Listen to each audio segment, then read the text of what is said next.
Isa si Barbie Forteza sa pinakakilalang young actress sa Pilipinas, at sa paglipas ng mga taon, nakapares siya ng ilang leading men, na bumuo ng mga sikat na love team, na bumihag sa puso ng maraming fans. Narito ang isang detalyadong pagtingin sa kanyang pinakakilalang mga love team. Kasama na dito ang mga naging past relationships niya. Mula sa real naging real ang relationship niya. Kilalanin natin kung sino-sino ang mga ito. Love teams, Barbie Forteza at Joshua Dionisio, Josh B. Una silang pinagsama sa 2010 youth-oriented drama na First Time sa GMA Network.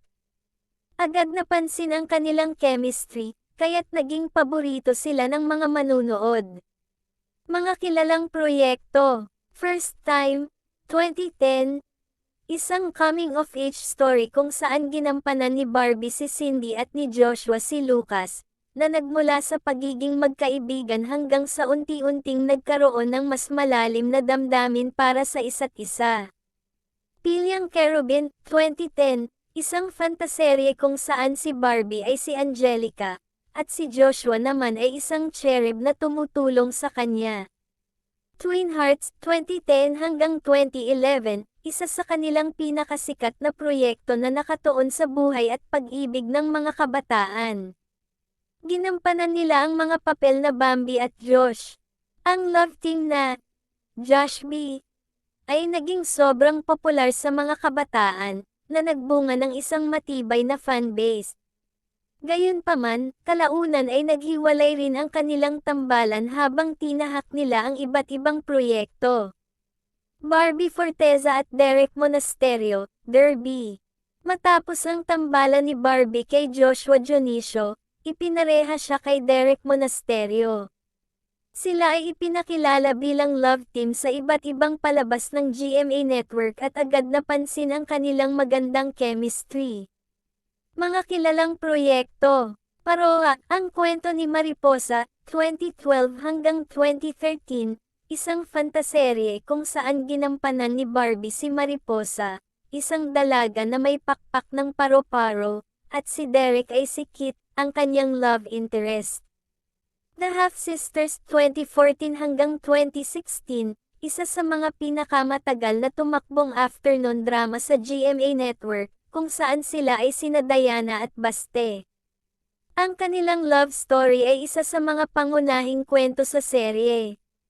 Ang Derby love team ay nagkaroon ng malakas na following, lalo na noong ipinalabas ang The Half-Sisters, kung saan ang kanilang on-screen romance ay nagdala ng maraming manunood. Barbie Forteza at Kiko Estrada, Barky. Taong 2017 ng unang aperha sina Barbie at Kiko, na nagdala ng isang mature at refreshing na love team. Ang kanilang tambalan ay nagbigay ng ibang dynamic kumpara sa mga nakaraang love team ni Barbie.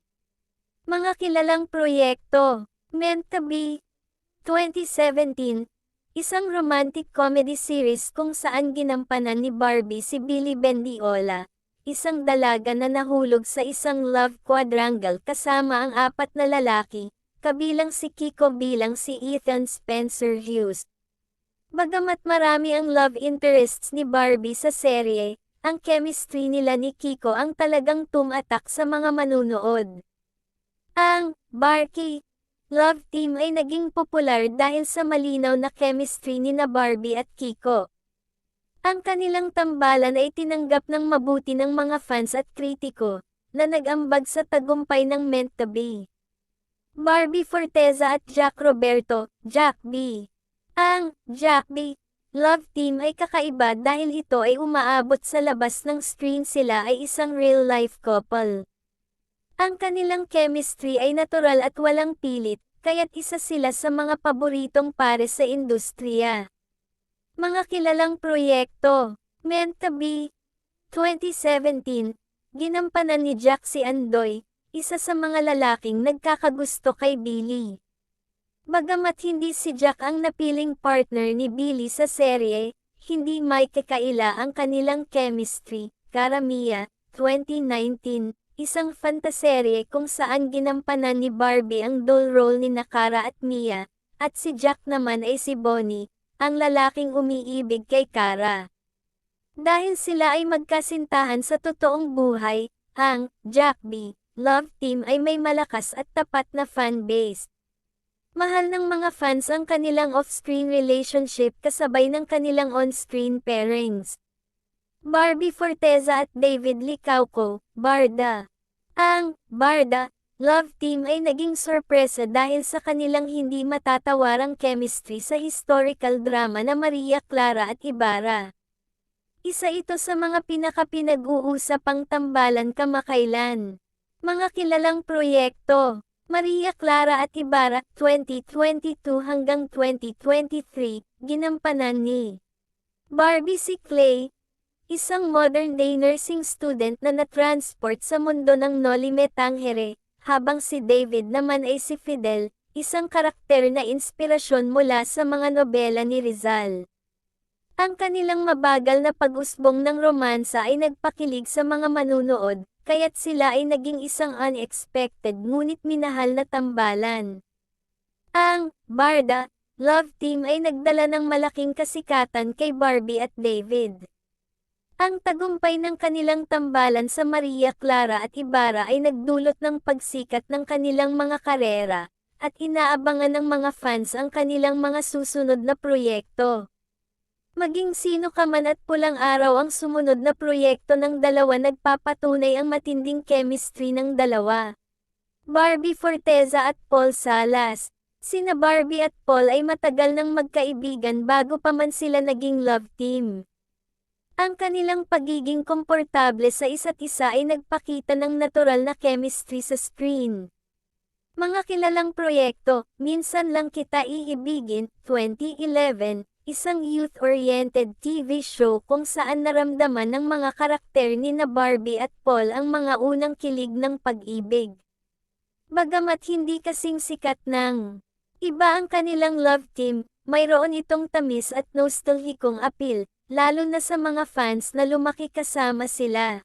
Andre Paras. Si Barbie Forteza at Andre Paras ay unang panareha sa teleseryeng The Half Sisters, 2014 hanggang 2016, na naging malaking hit sa telebisyon.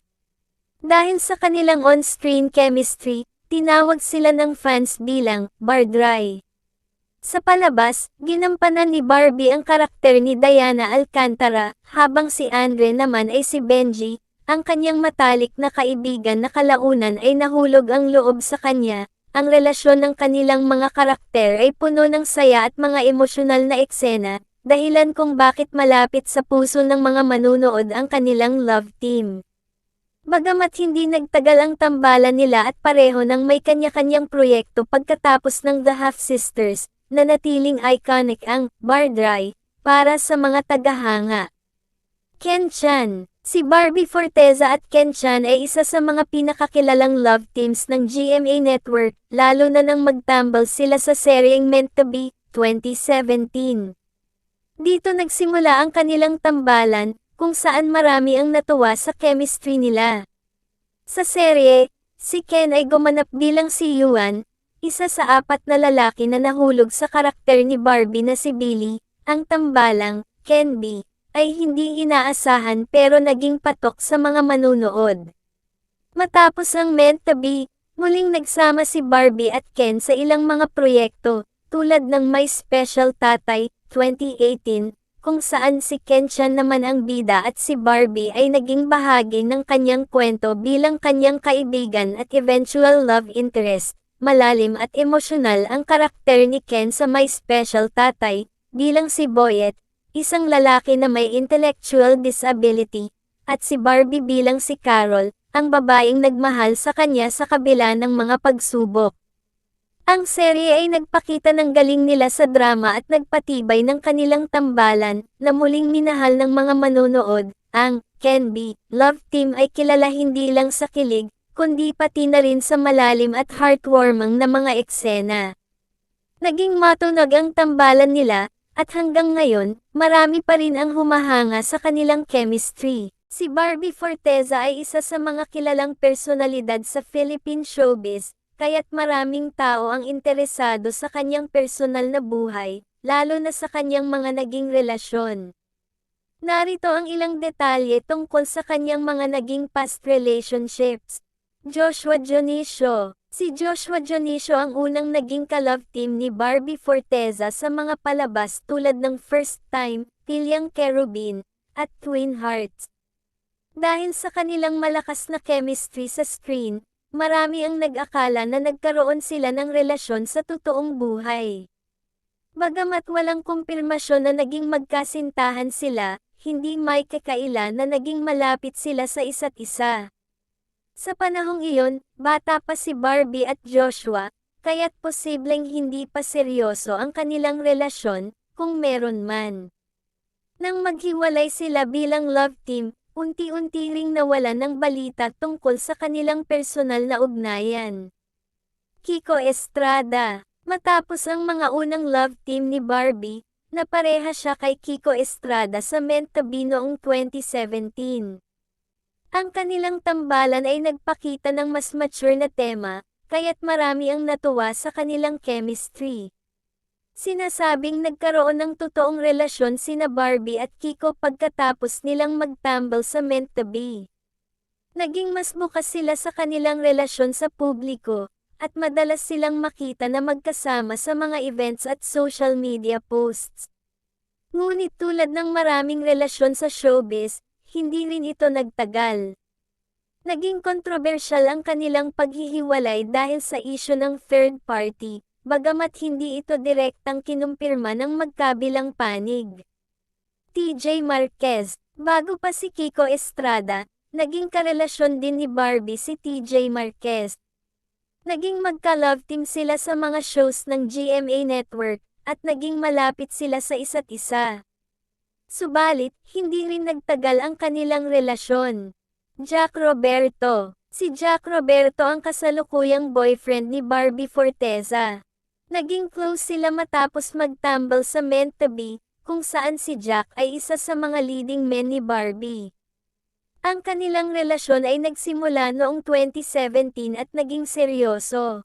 Madalas nilang ibahagi sa social media ang kanilang mga sweet moments, at kilala sila sa kanilang pagiging supportive sa isa't isa. Hindi rin sila nahihiyang ipakita sa publiko ang kanilang pagmamahalan, kaya't marami ang sumusuporta sa kanilang tambalan, on-screen at off-screen. Ang kanilang relasyon ay isa sa mga pinakamatagal na love story sa showbiz na hindi nahahaluan ng malalaking kontrobersya, dahilan upang sila'y hanga ng marami. Ang past relationships ni Barbie Forteza ay puno ng intriga at kilig, gaya ng inaasahan sa isang kilalang artista. Mula sa mga tambalan na nagbigay daan sa mga posibilidad ng tunay na relasyon, hanggang sa kanyang kasalukuyang matatag na relasyon kay Jack Roberto, naging bahagi ng kanyang buhay ang mga ito na naghubog sa kanya bilang isang tao at artista. Sa kabila ng mga hamon at intriga, nananatili siyang isa sa mga minamahal na personalidad sa Philippine entertainment industry.